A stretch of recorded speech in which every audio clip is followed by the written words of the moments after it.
Gold trusted gold buyers. మీరు తాకట్టు పెట్టిన బంగారాన్ని విడిపించి ఈ రోజు ఉన్న మార్కెట్ ధరకు కొనబడను. డొనాల్డ్ ట్రంప్కి ఎట్లా అంటే పబ్లిసిటీ లేకుండా బతకలేరు ఆయన. ఆయన 100% పబ్లిసిటీ మ్యాన్ అన్నమాట. అది షో మ్యాన్ అంటారు ఇంగ్లీష్లో. అది ఎలక్షన్లో చూస్తుంటారు. ఎలక్షన్లో ఒక అసాసినేషన్ అటెంప్ట్ జరిగినప్పుడు కూడా టిపికల్ షో మ్యాన్ అటాక్ లాగా ఫిస్ట్ రేజ్ చేసి సెల్యూట్ చేసి I'm going to fight on అని చెప్పి ఒక మూడు తీసుకొచ్చారనమాట.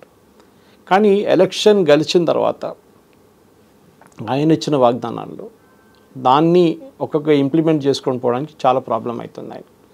ఒకటి ట్రేడ్ డీల్స్, మన అందరికి తెలుసు, చైనాతో కానీ యూకేతో కానీ మిగతా రాష్ట్రం ఈవెన్ మెక్సికో కెనడా వాళ్ళ దగ్గరున్న ఇద్దరు నేబర్స్కి మన దేశంతో కూడా టాక్స్ నడుస్తున్నాయి. కానీ అన్నిట్లో అంత ఫేవరబుల్గా లేరు. మెయిన్గా ట్రంప్ లాజిక్ ఏముండంటే మేక్ అమెరికా గ్రేట్ అగైన్ అనే కాన్సెప్ట్ తీసుకొచ్చారు మాగా. దాంట్లో అంటే అమెరికాలో మ్యానుఫ్యాక్చరింగ్ బేస్ని రిటర్న్ తీసుకురావడం. బేసిక్లీ అంటే అమెరికాలో స్టీల్ ఫ్యాక్టరీల ముందు చాలా ఉండేది. స్టీల్ అనేది లీడింగ్ ప్రొడ్యూసర్ అమెరికా ఉండే.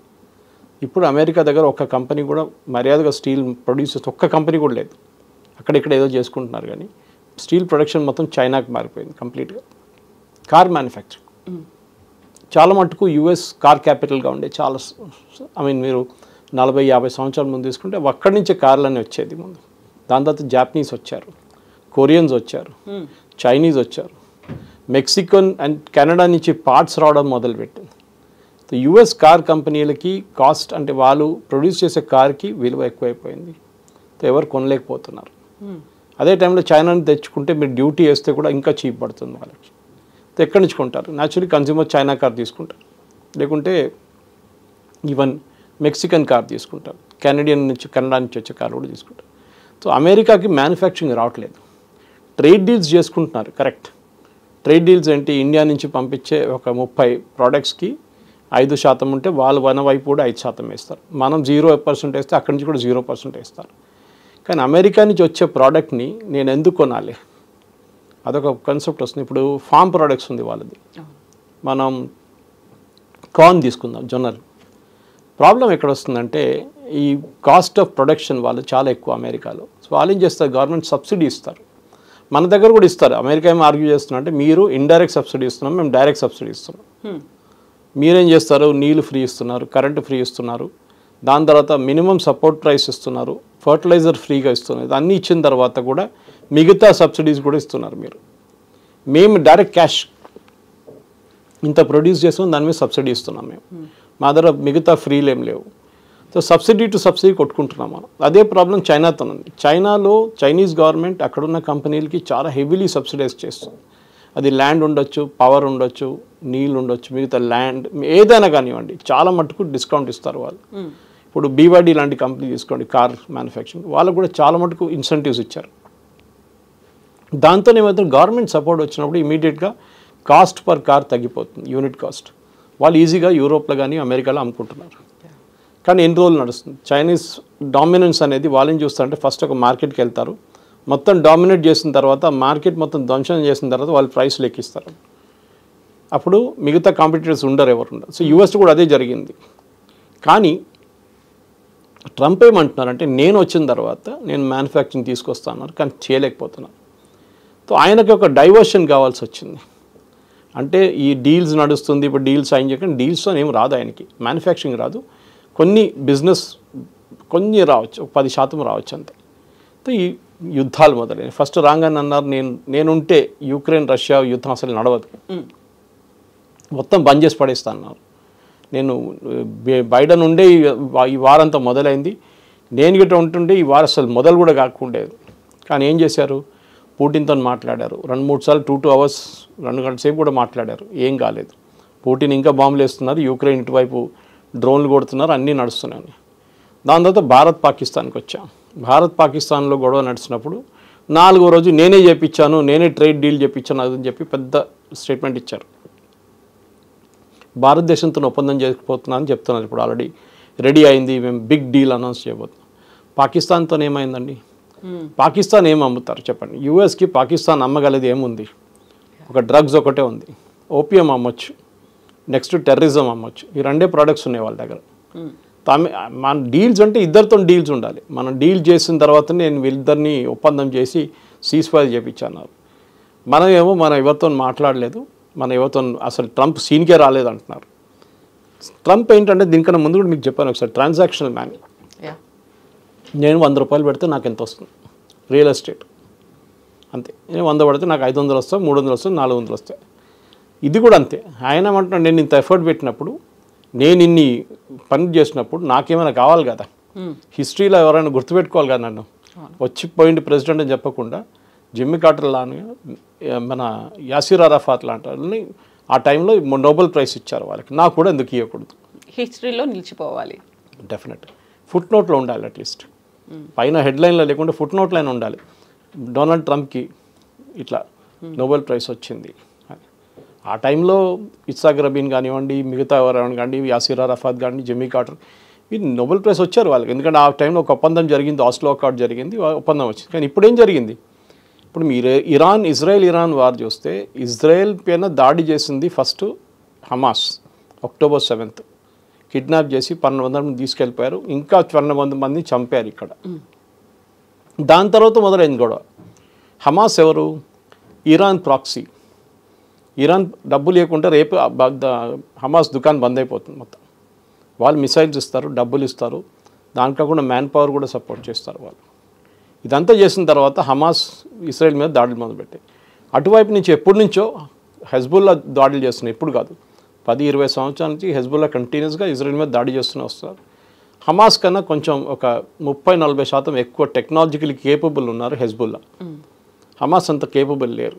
దానికోసం హమాస్కి ఇచ్చే మిసైల్ చూడండి, చాలా చిన్న చిన్న మిసైల్స్ ఇస్తారు ఇరాన్.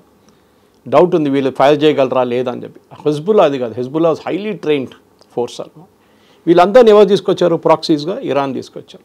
లాస్ట్లో హూతీలు వాళ్ళు అక్కడ యమన్ ఒకవైపు క్యాప్చర్ చేసుకున్న తర్వాత యమన్లో వాళ్ళు కూర్చున్నారు. అప్పుడప్పుడు అక్కడ వెళ్తున్న బోట్ల మీద ఫైర్ చేస్తారు, షిప్ల మీద ఫైర్ చేస్తారు, అప్పుడప్పుడు ఇజ్రాయెల్ మీద కూడా చేస్తారు. వాళ్ళ దగ్గర మ్యానుఫ్యాక్చరింగ్ బేస్ లేదు, ఏం లేదు. వాళ్ళకు ఉన్నది only crude oil business. Iran నుంచి మిసైల్స్ వస్తుంది, ఆ మిసైల్తో వాళ్ళు వాడుకుంటారు. ఇప్పుడు వాళ్ళ దుకాణం కూడా బంద్ చేసేస్తారు. యూఎస్ కలిసి ఇజ్రాయెల్ కాకుండా ఎక్కువ యూఎస్ వాళ్ళు చేస్తున్నారు. సో ట్రంప్ ఇక్కడ ఏమైపోయిందంటే నోబడీ అయిపోయారు. నేను సంబడిగా ఉండాలి కదా, నా మాట యూక్రెయిన్లో వాళ్ళు జెలెన్స్కీ వినట్లేదు, ఇక్కడేమో పుటిన్ వినట్లేదు. భారతదేశం చెప్తే మోదీ అంటున్నారు నేను అసలు మీరు కలవడానికి కూడా రానని చెప్పి. ఎందుకంటే మీకు గుర్తుంటుంది G7కి వెళ్ళినప్పుడు, G7 సమ్మిట్ నుంచి ఒకరోజు ముందే ట్రంప్ వచ్చేసారు, వెళ్ళిపోయారు. నేను అక్కడ వెళ్ళి మొత్తం సార్ట్అవుట్ చేసుకుంటా, ఏం జరగలేదు. ఆయన అక్కడ 2 రోజులు ఇంకా ఉంటుండే, ఏం కాకపోతుండే, కానీ వెళ్ళారు పెద్ద పబ్లిసిటీ చూపించడానికి. కానీ దాని తర్వాత ఏం జరిగిందంటే ఆ నెక్స్ట్ డే మోదీ గారు రిటర్న్ వస్తున్నప్పుడు G7 నుంచి మోదీ గారిని పిలిచారు, ఒఫీషియల్గా ఉంది, it's on record, for dinner రమ్మన్నారు. మోదీ గారు నేను రాను, నేను క్రొయేషియా వెళ్ళాలి, ఆల్రెడీ ఫిక్స్డ్ ఒక ప్రోగ్రామ్ ఉంది నాది, క్రొయేషియాకి వెళ్తున్నా అని చెప్పి. క్రొయేషియా అంటే ఇంత చిన్న కంట్రీ, మీరు ఇంత పెద్ద ఇంపార్టెన్స్ ఇస్తున్నారు, నా దగ్గరకు రండి అన్నారు. సారీ అని చెప్పారు. ఒక దేశంలో మనకు ఒక ఈగో అని చెప్పట్లేదు, హెల్దీ ఈగో ఉండాలి మనకి. ట్రంప్ పిలిస్తే ఏదో తిండిలేనా మన యాసీం మునీర్ పోయినట్లు మనం వెళ్ళకూడదు. We should also have our price అనమాట. లేదు సారీ నేను రాలేను, నాకు ఇంకో ప్రోగ్రామ్ ఆల్రెడీ ఫిక్స్ అయి ఉంది, ఫినిష్ చేసి తర్వాత చూద్దాం. ఎందుకంటే యుద్ధంలో మీరు ఏం చేసిండ్రు, పాకిస్తాన్ సపోర్ట్ చేసిండ్రు. Pakistan is the great nation అన్నారు. పాకిస్తాన్ దగ్గర ఏముంది, అడుక్కొని తింటున్నారు వాళ్ళు. IMF లోన్ ఇస్తున్నారు వాళ్ళకి, మీరే ఇస్తున్నారు. IMFలో మీకే ఎక్కువ ఓటింగ్ స్ట్రెంగ్త్ ఉంది, 22% వాళ్ళకు ఉంది.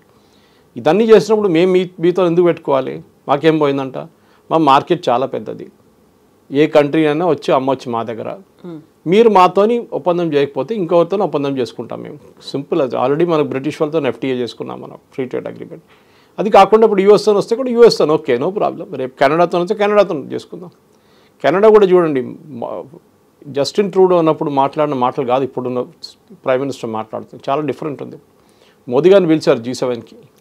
G7 కాకుండా ప్లస్ ఎక్స్ట్రా మెంబర్స్ ఉన్నారు, దాంట్లో మోదీ గారిని పిలిచారు.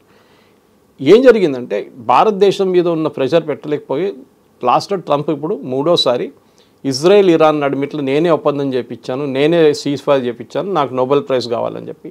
దానికన్నా ముందు పాకిస్తాన్ రికమెండేషన్ లెటర్ తీసుకున్నారు. ఎప్పుడైనా అసలు అమెరికన్ ప్రెసిడెంట్కి ఎవడైనా రికమెండేషన్ లెటర్ రాస్తారండి, అదే అర్థం కాదు నాకు. ఆయనే is most powerful man in the world అంటారు, మీకెందుకండి రికమెండేషన్ లెటర్లు, అదే అర్థం కాదు. సో ఆ రికమెండేషన్ లెటర్ తీసుకుని ఏం చేసుకుంటారు, స్వీడిష్ వాళ్ళు అసలు దాన్ని అంగీకరించారు, అసలు వాళ్ళు పక్కన డస్ట్బిన్లో పడేస్తారు వాళ్ళు.